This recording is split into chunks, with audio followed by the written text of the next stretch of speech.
അപ്പൊ ഇപ്പൊ സീരിയൽ നിരോധിക്കണമെന്നൊക്കെ പലരും പറയുന്നുണ്ട്.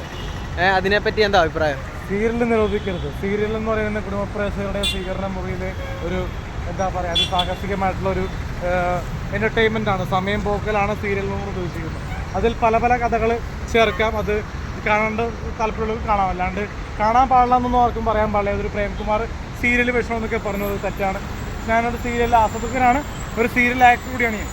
കാരണം റാണി രാജ എന്ന സീരിയലിൽ ഇയാൾ അഭിനയിച്ചിട്ടില്ല, പക്ഷെ ഞാൻ അഭിനയിച്ചിട്ടുണ്ട്. ഏത് റാണി രാജയിൽ 8ാമത്തെ എപ്പിസോഡിൽ ഞാൻ സീരിയലുണ്ട്, മറിമായത്തിലുണ്ട്, തട്ടിമുട്ടിയിലുണ്ട്, വിവാഹിത എന്ന് പറഞ്ഞ സീരിയലുണ്ട്. എത്ര സീരിയൽ വേണം മിസ്റ്റർ പെരേര? ഞാൻ കേട്ടിട്ടില്ല. നീ ഒന്നും ഉണ്ടായിട്ടില്ല, അതാണ് പ്രശ്നം. മറിമായ നിഷയുണ്ട്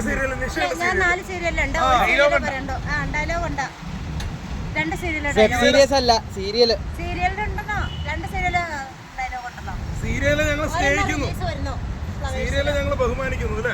അതെ അതെ. സീരിയലൊക്കെ സത്യം പറഞ്ഞ മനസ്സോട് കരഞ്ഞിട്ടുണ്ടെങ്കിൽ സീരിയല് കാണാം. സീരിയല് കാണുമ്പോൾ നമുക്ക് കരച്ചിൽ വരും, സന്തോഷം വരും, ആനന്ദം വരും. കാരണം നിഷ പൊട്ടിക്കയറി. കാരണം അമ്മ, പാരിജാതം, കുങ്കുമപ്പൂവ്, പരസ്പരം, ചന്ദനമയ, ഇപ്പൊ ലേറ്റസ്റ്റ് ആയിട്ട് മറ്റേ പത്തനമാറ്റി,